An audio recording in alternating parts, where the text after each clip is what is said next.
এজন্য আসল ঘর হচ্ছে কবরের ঘর।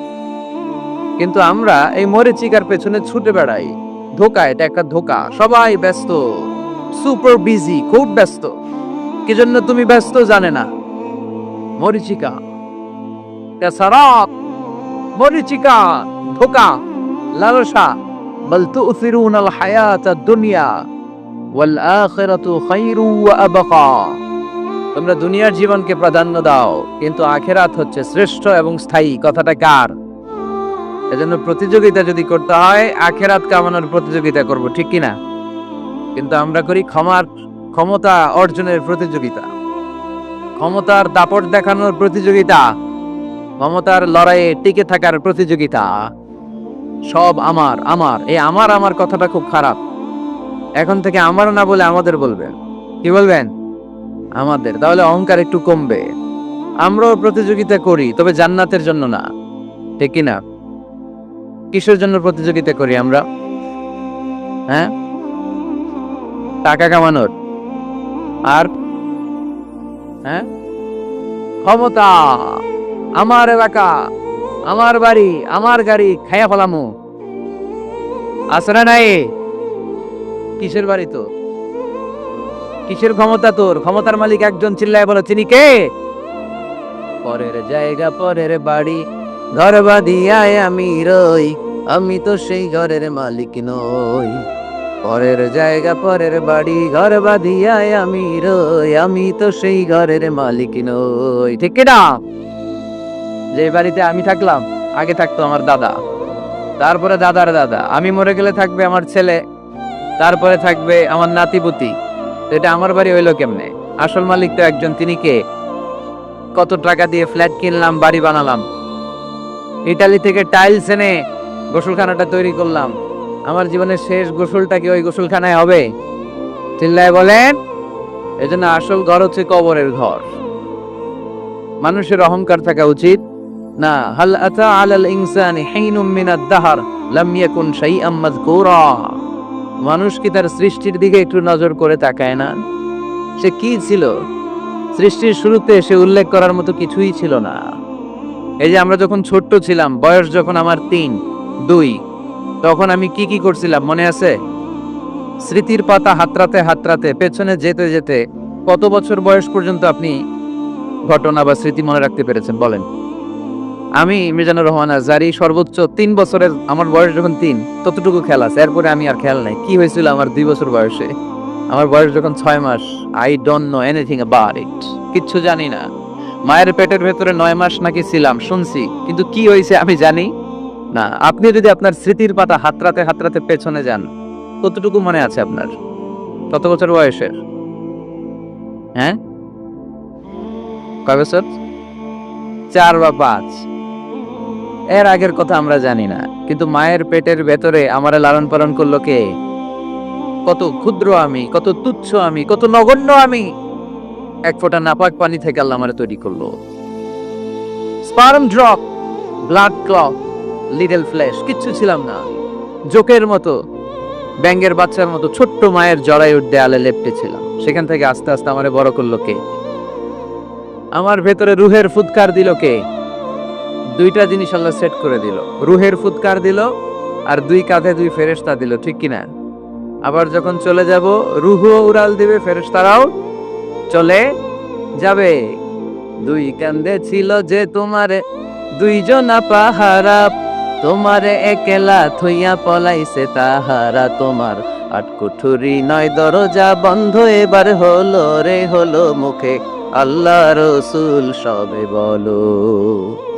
দুয়ারে আইসাছে পালকি, নাইহরি যাও তো হলো রে তোলো মুখে আল্লাহ রসুল সবে বলো। ঠিক কিনা? সময় যখন শেষ, উড়াল দেবে রুহটা। 2 কাঁধের ফেরেশতা আপনারা রেখে চলে যাবে। তাহলে গর্ব করার মতো, অহংকার করার মতো এই দুনিয়ায় আমার কিছু আছে? অখুলিকাল ইনসানু দাঈফা। কেন এই মেসেজগুলো আমরা মনে রাখি না? আমরা তো দুর্বল। আমরা কি? সবাই বলেন। পিছনের ওনারা অনেক সবল, এজন্য দুর্বল বলতে লজ্জা পাচ্ছে। আমরা কি শুধু কি দুর্বল? দুর্বলের ঘরের দুর্বল। আমি দুর্বল, আমার বাবা দুর্বল, আমার দাদা দুর্বল, আমার 14 গোষ্ঠী দুর্বল। এজন্য আমরা দুর্বলের ঘরের এই মাহফিলের পেছন থেকে কেউ যদি বলে হুজুর সাপ, কি বলছে? আসলে সাপ নাই, খালি কইছে সাপ। এরপরে মুজাহিদদেরকে আর খুঁজে পাওয়া যাবে না, সব দৌড়ি। সাপ বাদ দেন, ভাবা ব্যাং চেনেন না? নারায়ণগঞ্জে নাই না? বাবা ব্যাং কি করে, লাফায় না? সাপ না, সাপ তো অনেক ভয়ঙ্কর। বাবা ব্যাং, দুইটা বাবা ব্যাং এদিকে, দুইটা এদিকে, আর বাকি দুইটা এদিকে। 6টা বাবা ব্যাং যদি ছেড়ে দেয় কি হবে? ব্যাং লাফাবেন, আপনি লাফাবেন। ব্যাং আর কি লাফ দিবে? তার চেয়ে বড় লাফ দিবেন আপনি, ঠিক কিনা? তো এই তো আমাদের ক্ষমতা। ভূমিকম্প আসলে সব দৌড়, বাড়ির মালিক। ভূমিকম্প আসলে নারায়ণগঞ্জের শুধু ভাড়াটিয়ারা বাড়ি থেকে দেয় দৌড়, বাড়িওয়ালারা দৌড়ায় না। হ্যাঁ, বাড়ির মালিক তো উনিও দৌড়ায়, ভাড়াটিয়াও দৌড়, বাড়িওয়ালাও দৌড়, সরকারও দৌড়, জনগণও দৌড়। চিল্লায় বলো ঠিক কিনা? দুর্বল আমরা, দুর্বলের ঘরের দুর্বল। এজন্য আমরা যেন অহংকার প্রদর্শন না করি। অহংকার আল্লাহর চাদর, আল্লাহর চাদর ধরে যেন আমরা না টানি। আমরা যেন বিনয়ী হই, মুতাওয়াদি। কানা রাসূলুল্লাহ সাল্লাল্লাহু আলাইহি ওয়াসাল্লাম মুতাওয়াদিআন জিদ্দান, অত্যন্ত বিনয়ী ছিলেন আল্লাহ রাসূল সাল্লাল্লাহু আলাইহি ওয়াসাল্লাম। কখনো অহংকার দেখাতেন না, কখনো অহংকার প্রদর্শন করতেন না। অহংকার করা হচ্ছে শয়তানের ফাসলাত, ঠিক কিনা? খালাকতানি মিন নার ওয়া খালাকতাহু মিন তিন। সে লজিক খাটাইছে আল্লাহর সাথে। আল্লাহর সাথে লজিক খাটানো যাবে? আল্লাহ বললেন সেজদা দাও, আদমকে সেজদা দাও, সব ফেরেশতারা সেজদা দিল। শয়তান যুক্তি খাটালো, খালাকতানি মিন নার, আল্লাহ তুমি আমাকে তৈরি করেছো আগুন থেকে, ওয়া খালাকতাহু মিন তিন, আদমকে তৈরি করেছো মাটি থেকে। মাটির বৈশিষ্ট্য রেখে দিলে নিচে টপাস করে পড়ে, আর আগুন জ্বালিয়ে দিলে উপরে দাউ দাউ করে উপরে উঠে যায়। তো যেটা ঊর্ধ্বগামী এটা নিম্নগামীকে কখনো সেজদা করতে পারে না। এই লজিক খাটাই আসে শেষ, ওর দুনিয়াও শেষ, আখিরাতও শেষ। আল্লাহর আদেশের ক্ষেত্রে কোনো লজিক নাই। সামি'না ওয়া আতা'না, শুনলাম মানলাম। আল্লাহ আদেশ করেছে, এই আদেশের উপরই থাকতে হবে। বরকত আছে না নেই? এজন্য আমরা যেন অহংকারী না হই, আমরা যেন বিনয়ী হতে পারি। আল্লাহ তুমি তৌফিক দান করো। আজকের মাহফিলটাকে আল্লাহ তুমি নাজাতের ওসিলা বানাও।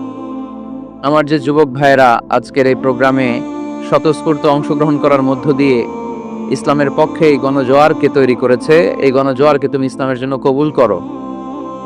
আমার প্রাণপ্রিয় যুবক ভাইদেরকে তুমি সৈয়দনা ওমর ফারুক রাদিয়াল্লাহু তাআলা আনহুর মতো ইসলামের বীর সেনানী হিসেবে কবুল করো।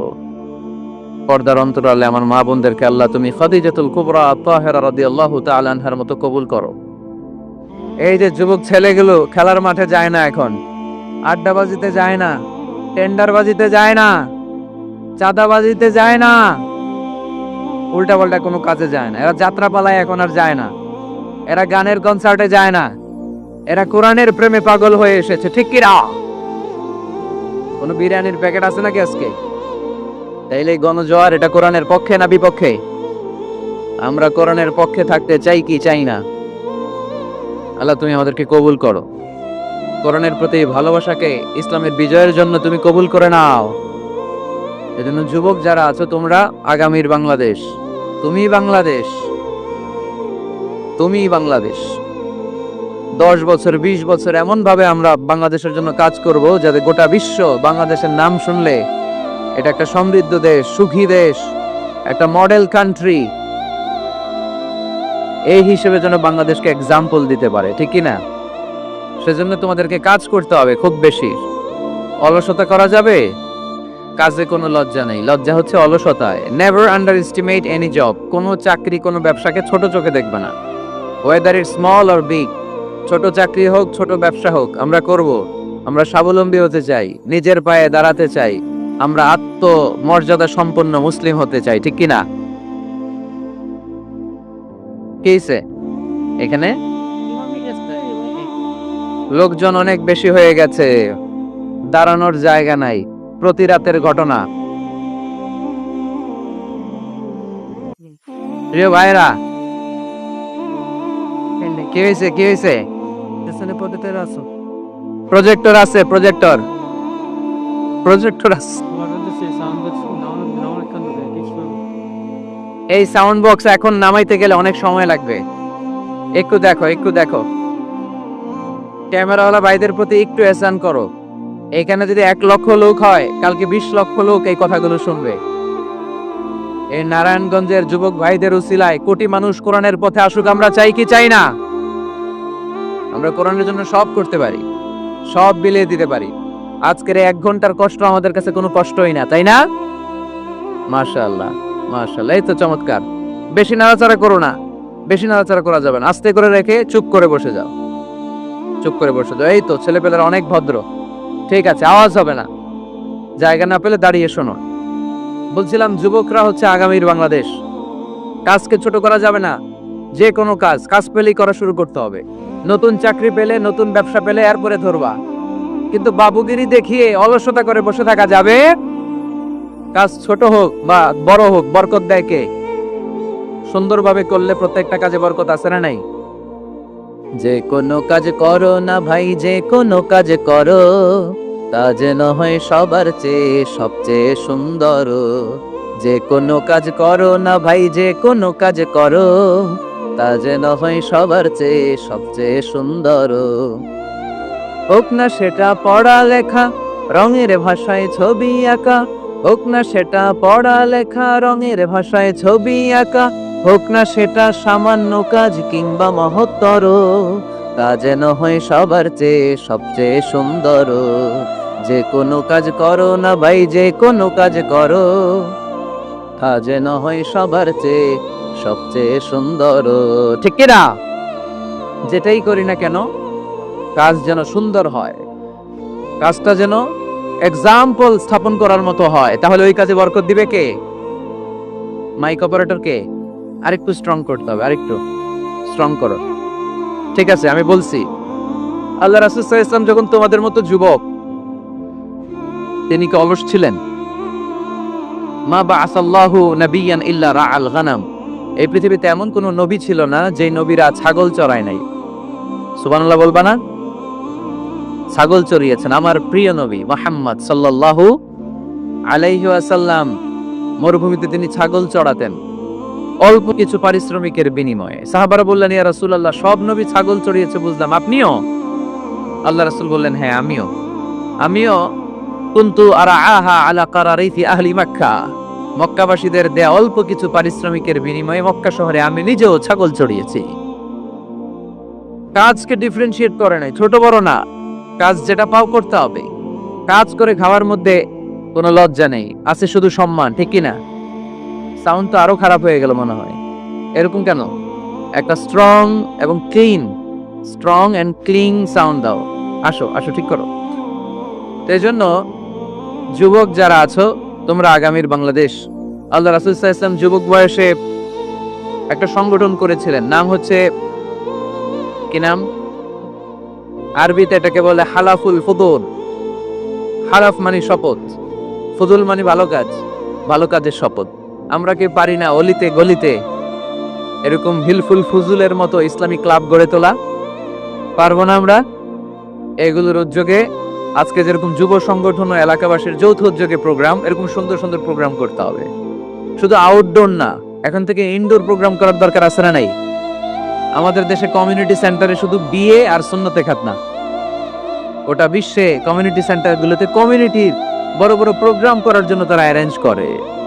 কমিউনিটি সেন্টারগুলোতে সেখানে ইনডোর প্রোগ্রাম করতে হবে। প্রতি মাসে ভালো ভালো স্কলারদেরকে এনে, ইনফ্লুয়েন্সিয়াল স্পিকারদেরকে এনে যুবকদেরকে মোটিভেট রাখার দরকার আছে না নাই? কারণ যুবকরাই আগামীর বাংলাদেশ। আল্লাহ রাসূল সাল্লাল্লাহু আলাইহি ওয়াসাল্লাম প্রতিজ্ঞা করালেন যে হিলফুল ফুজুলের শপথ হচ্ছে, মক্কায় চাঁদাবাজি টেন্ডারবাজি চলবে না, দুর্বলের উপর সবলের কোনো অত্যাচার চলবে না। তো এরকম হিলফুল ফুজুল থাকার দরকার আছে না নাই?